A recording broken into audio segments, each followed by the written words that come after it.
According to the latest figures from Lebanese authorities, at least a dozen people were killed and nearly 3,000 wounded in yesterday's beeper explosion in the hands of Hezbollah operatives. Hezbollah is blaming Israel, but Jerusalem has no comment thus far.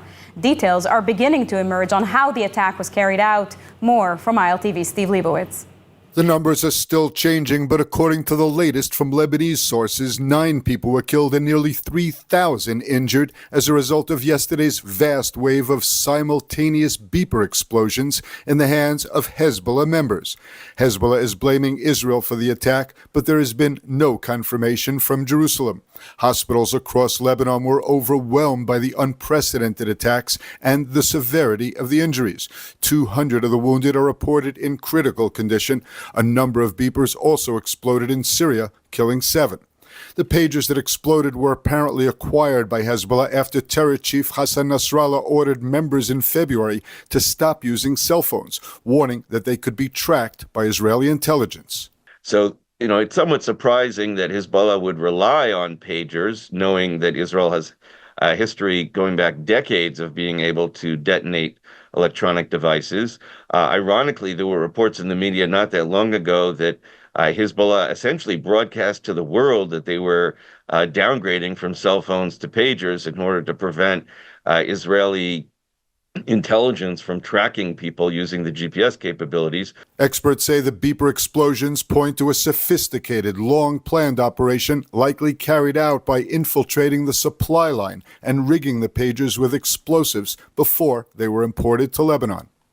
If this was Israel, which presumably it was, it should not be surprising that they have the capability to carry something like this out. The bigger question would be, how did they manage to booby trap all of these pagers? Reports from Sky News say Mossad agents likely got hold of the devices before they were handed over to Hezbollah and placed a quantity of petin, a highly explosive material, on the batteries of the device and detonated them by raising the temperature of the batteries remotely.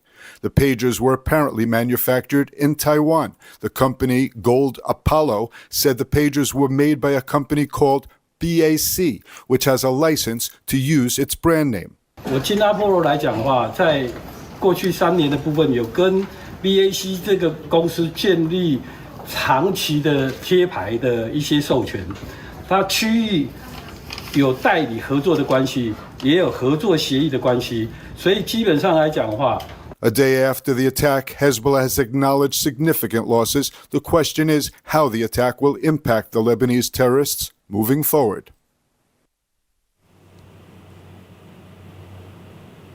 Following the mass beeper attack, Defense Minister Yoav Gallant and IDF Chief of Staff Herzi Halevi held a security assessment with the expectation that Hezbollah would try to retaliate. And there's growing speculation that war in the north is more likely than at any time since October 7th.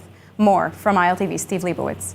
Hezbollah is threatening retaliation for the mass casualty beeper attack in Lebanon, and the IDF is already at full readiness. Intelligence is trying to assess the amount of damage caused to Hezbollah. This kind of operation was never seen in the region, that from afar there is actually an operational achievement to damage 3,000 hands that can pull the trigger and press the button of launching rockets to over here towards Israel. It is definitely an intelligence infiltration that is overwhelming capability. But I think the greatest achievement here is the confusion that it created among Hezbollah, the psychological damage among Hezbollah, and the fact that somebody can cause that much of a damage without even invading into Lebanon. The attack will not likely impact Hezbollah's ability to strike. Hezbollah promised revenge. I believe it will retaliate. I don't know exactly when.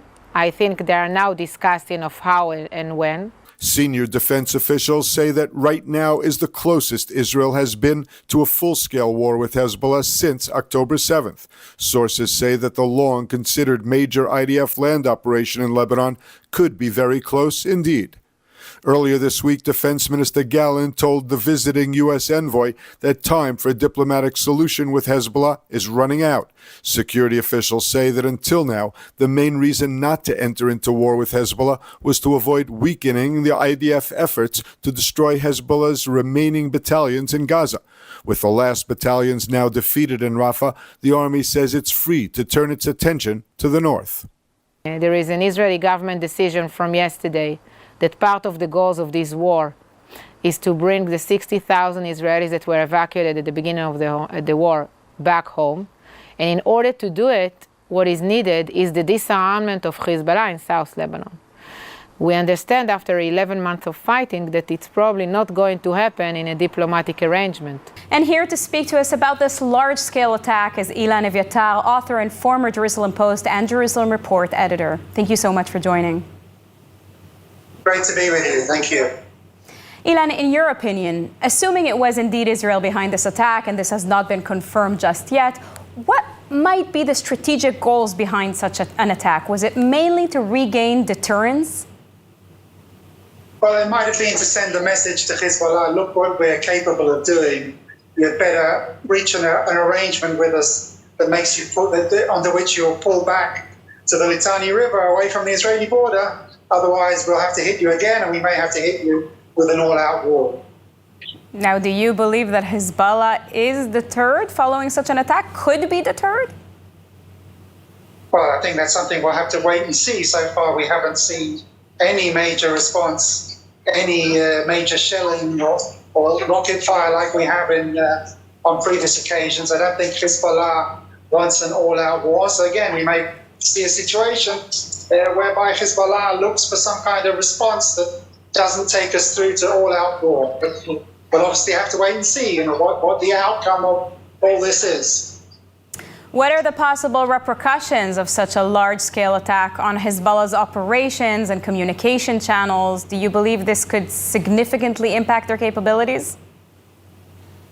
Well, sure. I mean, I think we don't know yet exactly what happened and how many people have been injured, but according to reports, it runs into the thousands, with a few hundred severely injured and some killed. And according to a report I saw earlier, also several dead among the Iranian Revolutionary Guards in Syria. So yes, this would damage their capabilities, it would damage their command capabilities, their communications. So yes, this is a serious blow to Hezbollah, and it's not exactly the right time for them now to be looking at all-out war against Israel, because they'll be at a severe disadvantage. How sophisticated is this operation? What do you think that this shows about Israel's capabilities? Well, it's hugely sophisticated, hugely imaginative and creative. We don't know how this was done, but the assumption is that somewhere along the line, Israel poisoned the supply chain for these pages and managed to, or Israel or whoever pulled off this attack, be it Israel or Liechtenstein or Sweden or whoever, but they managed to poison the supply chain and add a very small amount of plastic explosives to the inside of the page. So we're still looking to sort through all of the details that are emerging as the hours and days go by. Considering the scale of this attack, what kind of escalation or retaliation do you foresee from Hezbollah or its allies? What are the possibilities? Well, I think, like we said, Hezbollah, a huge blow. Hezbollah will have to return in some kind of force, but the question is, what exactly will they do? Will they go for a similar kind of operation where they target a high-level Israeli? We saw the Shin Bet released today details of how last year the Hezbollah tried to hit former Israeli Chief of Staff Moshe Bogi Ya'alon, and there was apparently another similar attempt earlier this month or last month. And we'll have to see, what they opt to do in response. Do you personally believe that this was likely a Mossad operation? Does it check the boxes of how they would or could operate? Well, it certainly checks the boxes of a very sophisticated and imaginative intelligence agency, and there are very few intelligence agencies in the world probably capable of pulling off such an operation, and there are probably, of those, there are fewer that would have the motivations to hit Hezbollah in this way. Anthony Blinken has said they were not aware of such an attack. Do you believe that there are any allies that could have possibly joined forces on this attack? I doubt that anyone would have joined forces. If Israel is the power behind this, I doubt anyone would have joined forces with them, and that Israel would have asked anybody to join forces with them. Thank you very much for your input. Thank you. Israelis are divided over the pager blasts in Lebanon on Tuesday. While some celebrated, others voiced concerns about a possible retaliation and the growing tensions. ILTV's Ariel Alahiani has more. Hezbollah has vowed revenge after accusing Israel of detonating pagers in Lebanon on Tuesday. The blast killed at least 8 people and injured over 2,700, including Hezbollah fighters and Iran's ambassador to Beirut. To hit the Iran ambassador in Lebanon, I think they won't forgive us. Many have expressed concern that escalations in the north could only hinder the safe return of the hostages. If this step will create war and escalation, it will only further the returning of the hostages home. And that's what we need to do. We need to return the hostages home right now. Israel's military, engaged in cross-border skirmishes with Hezbollah since the war in Gaza broke out last year, has refused to comment on the detonations when questioned by Reuters. A Hezbollah official called this attack the biggest security breach the group has faced in the ongoing conflict with Israel. It's about time they will pay for what they've done and what they are doing to us in the northern border. I hope they will continue, because it's our brains against their muscles, and I think our brains will win. Meanwhile, an Israeli military spokesman confirmed that Chief of Staff Major General Herzi Halevi held a security meeting urging continued vigilance, but did not announce any change in policy. Day 348 of the war in Gaza, the IDF has announced the names of 4 soldiers killed while fighting in Rafah in southern Gaza. Their names are Captain Daniel Toaf, 23, a deputy company commander in the Givati Brigade from Moreshet, Staff Sergeant Amit Bakri, 21, of the Givati Brigades from Yoshivia, Staff Sergeant Dotan Shimon, 21, of the Givati Brigade from Elazar, and Staff Sergeant Agam Naim, 20, a paramedic from Mishmarot. Naim is the first female soldier to be killed during the IDF's ground offensive against Hamas in the Gaza Strip. In the same incident, an officer and 2 soldiers in the Shaked battalion were seriously wounded, and 2 others were moderately injured. Their deaths bring Israel's toll on the ground offensive against Hamas in Gaza and in military operations along the border with the Strip to 348. May they all be of blessed memory. And even as the war continues throughout Israel, students are returning to their schools and universities. Today, we're going to meet a young woman who served as a lone soldier in the Artillery Corps and then went on to receive an undergraduate degree in visual communications and then her global MBA, both from Reichman University. But first, let's watch this short video. On October 1st, Liron Zur, a former lone soldier and global MBA alumni from Reichman University, embarked on a marketing mission to the United States. As the director of marketing for the Rafael Rekanati International School, she visited public schools, college fairs, youth movements, and Jewish communities in Florida and New Jersey to promote studying in Israel. Then came October 7th. Despite the war, Liron attended all of the scheduled events, although it was one of the hardest tasks she'd ever faced, convincing people to study in Israel amidst terrorism and chaos. Yet she persisted, driven by her sense of duty. Today, over 8,000 students attend Reichman University, including a significant number of international students at the Rafael Rekanati International School. These students hail from more than 90 countries. Many, like Zur, are former lone soldiers who have chosen to remain in Israel to study. Liron, who graduated with her GMBA last year, reflected in her graduation speech, quote, Reichman University offers a respectful, anti-Semitism-free environment, fostering a Zionist spirit and admiration for Israel. We are blessed that we got to study here. And now we have here with us in studio Liron Tzur herself. Liron, thank you so much for joining us. You have quite a life journey. Why don't you tell us a little bit about it? Sure. So I was born in Israel, and when I was 12, I moved with my family to Tenafly, New Jersey, where I attended high school and middle school. And, you know, as growing up in a very Zionist family, it was clear to me that following my high school experience, I'll come back to Israel and draft the IDF, in which I did, and I was in the artillery corps, which was a great experience. And following my army service, I knew I want to stay in Israel, but study in an international environment, and Reichman University was the best solution for me. Now, you completed your GMBA at the Arison School of Business. How did the curriculum enhance your work as Director of Marketing for the Rafael Recanati International School? So the GMBA at Reichman University is for executives and future managers who want to expand their, I'd say, global perspective and business management knowledge. And I believe that the tools and skills I received from this degree helped me implement all the stuff I could for the marketing and the global areas, in which caused an increase of 37% in the registration for MBA programs at the university. Now, beyond academics, what did this program provide you with, socially speaking and emotionally speaking? Okay, good question.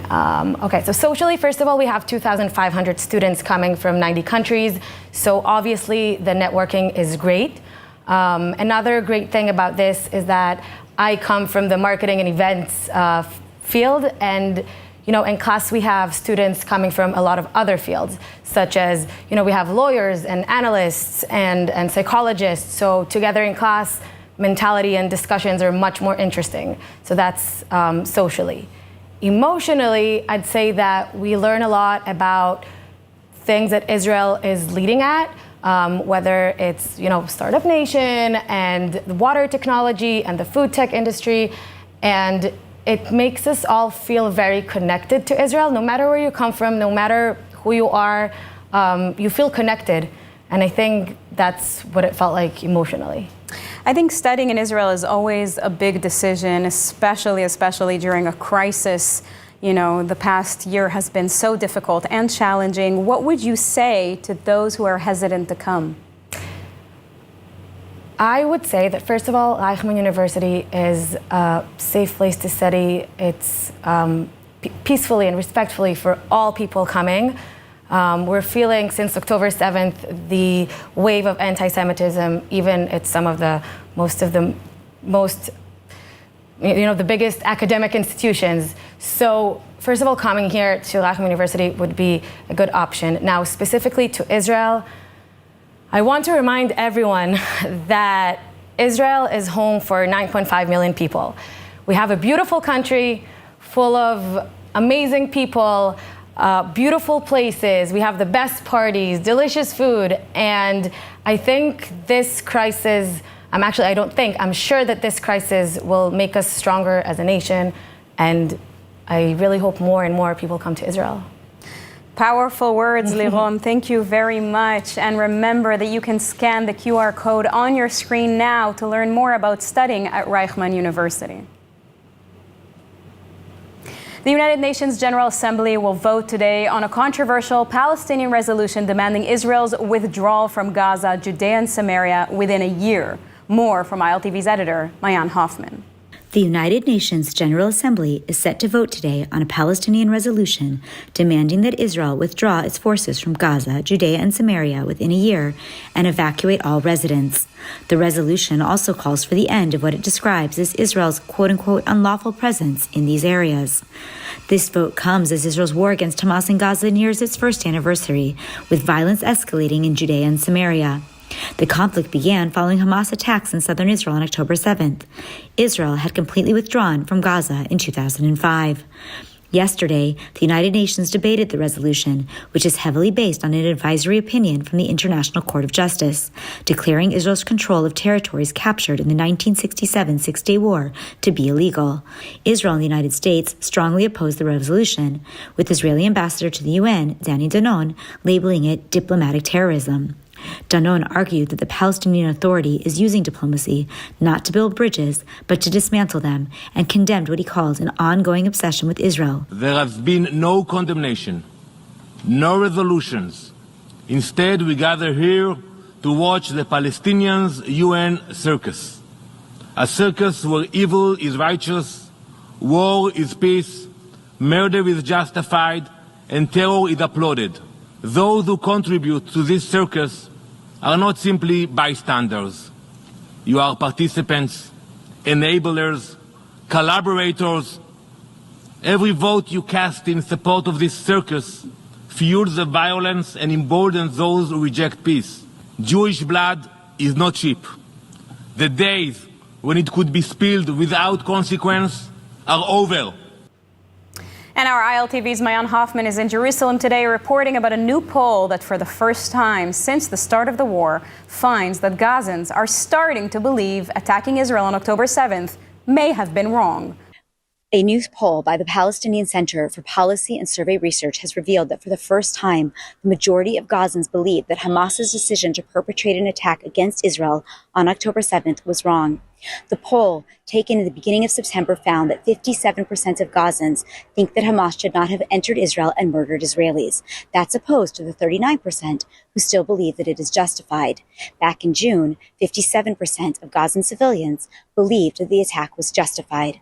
Unfortunately, in the West Bank, we still see that the majority of civilians believe in the Hamas attack. 64% reported that it was a justified perpetration. However, the survey also reveals some other interesting information. For example, for the first time, Hamas is losing popularity, and the Palestinian Authority looks like a more viable opportunity for after the war. In addition, many civilians are reporting they're more inclined to a two-state solution as opposed to using violence to get what they want against Israelis. This new poll comes after nearly 12 months of us fighting in Gaza against the Hamas terror organization.